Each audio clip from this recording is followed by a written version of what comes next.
حضرت عیسیٰ کو لوگوں نے اللہ کا بیٹا بنایا تو ان میں تو کچھ نہ کچھ بات تھی، کیونکہ وہ بن باپ کے پیدا ہوئے، بہت بڑا معجزہ تھا نا جی، باپ ہی نہیں ہے تو انہوں نے بیٹا کہہ دیا۔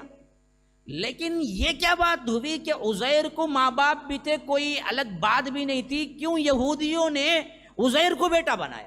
کیونکہ اللہ خود کہتا ہے قالت الیہود عزیر ابن اللہ وقالت النصارى المسیح ابن اللہ۔ یہ یہودی کہتے ہیں کہ عزیر اللہ کے بیٹے ہیں اور نصارہ کہتے ہیں کہ عیسیٰ اللہ کے بیٹے ہیں، ذالک قولہم بافواہہم، یہ سب ان کے منہوں کی باتیں ہیں۔ تو ادھر عیسیٰ کو تو کہنے کے لیے ایک بہت اہم ترین امتیاز ہے کہ بن باپ کے پیدا ہوئے، لیکن عزیر کو کہنے کی وجہ کیا بنی؟ تو میں ہمیشہ کہا کرتا ہوں یاد رکھو، یہ واحد پوری بنی اسرائیل میں ایک شخصیت تھے جن کو تورات حفظ تھی، تورات کا واحد حافظ، جس واسطے انہوں نے کیا کہہ دیا کہ یہ اللہ کا بیٹا ہے۔ پوری تورات حفظ تھی، ایک حافظ ہی پوری تاریخ میں تورات کا ملتا ہے جس کے واسطے انہوں نے اتنا بڑا مرتبہ دیا کہ انہوں نے کہا کہ یہ تو اللہ کا بیٹا ہے، تبھی تو یہ حفظ سناتا ہے پوری تورات۔ اور انجیل زبور کا تو کوئی حافظ کبھی نہیں ملا پوری تاریخ۔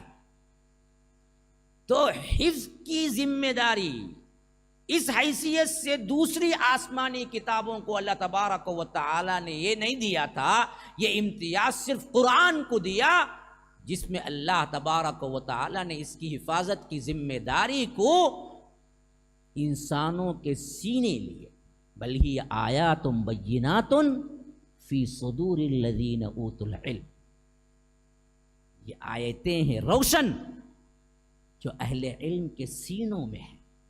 یا رب کیا تعریف ہے ان کی بھی جن کے سینوں میں قرآن ہے، ان کا مرتبہ کوئی مرتبہ ہے، اندازہ کر سکتے ہیں؟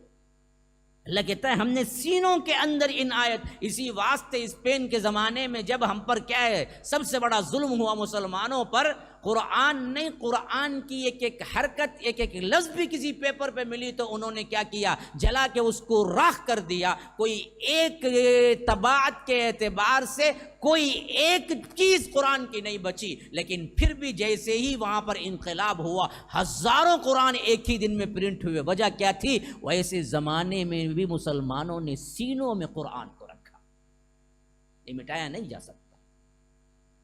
اس کی حفاظت کا ذمہ رب نے لے کر اس کا انتظام سینوں کو منتخب کیا۔ السلام علیکم ورحمۃ اللہ وبرکاتہ۔ ناظرین و سامعین، بڑی خوشی و مسرت کے ساتھ اس بات کی اطلاع دی جاتی ہے کہ اب تک بحمد اللہ MSLI چینل کے ذریعے سے آپ فضیلت الشیخ حافظ جاوید عثمان ربانی حفظہ اللہ کے شارٹ کلپس اور اسٹیٹس سماعت کر رہے تھے۔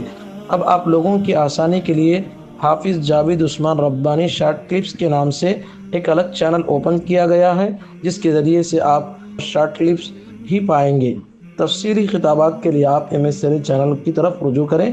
آپ تمام سے گزارش ہے جلد از جلد ہمارے اس چینل کو سبسکرائب کریں اور بیل آئیکن کے ذریعے سے روزانہ کے اپڈیٹ حاصل کریں۔ جزاکم اللہ خیرہ۔